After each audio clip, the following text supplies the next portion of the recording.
Who's up? Who's down? Andrew, lead us off.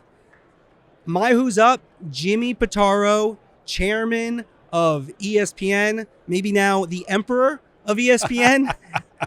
Bob Iger with Disney announced new silos in terms of how ESPN and other parts of the company are going to be managed. And Jimmy Pitaro is going to oversee everything in sports, a bigger role for Pitaro under Iger. Iger loves him. Iger hired him.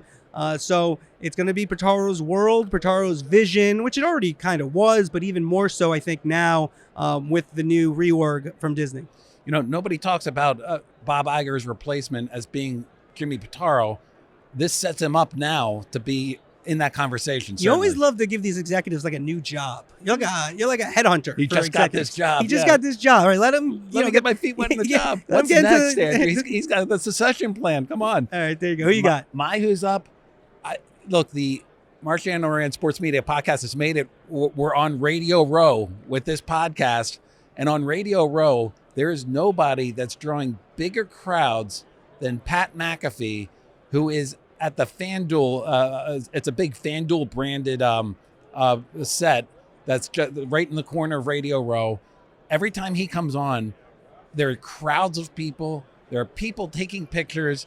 And I just remark, 5 years ago, could you imagine on Radio Row, like there's almost no radio. It's a FanDuel set with this guy that has a YouTube channel that is drawing the biggest crowds. Pat McAfee is somebody who I've always respected as being like just really popular, taking a really different route than most other people on television, and you can just see it here.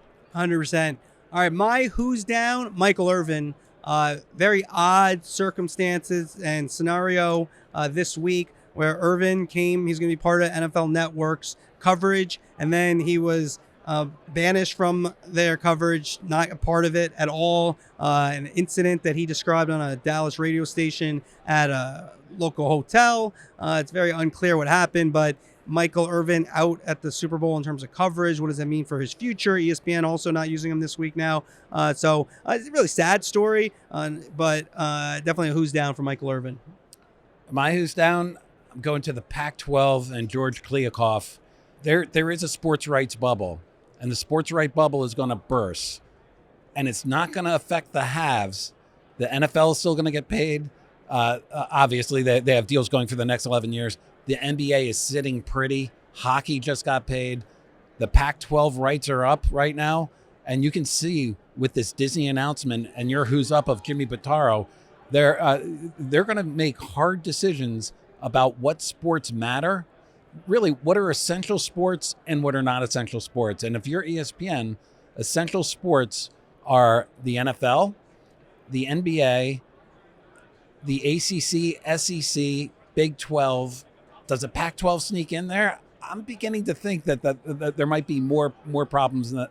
Yeah, I don't think Amazon might do a deal for, I don't think they want the tonnage. I think they would want the number one game. And I definitely think they're not going to overpay for it. So if they go to Amazon, if they end up on streaming, you want to get paid if you end up on streaming exclusively, especially your top games. And I don't think that's going to happen. In Fox, we had Eric Shanks on the other day, and he basically told you that they do it if it's a really advantageous deal, but if not, they're not interested. So you've been on that for a while, and it is true. Their deals are not tonnage deals. Their deals are about Thursday Night Football, one package of the NFL. It's about getting Boxing Day games in the EPL. It's not about getting every single EPL game. So 100%.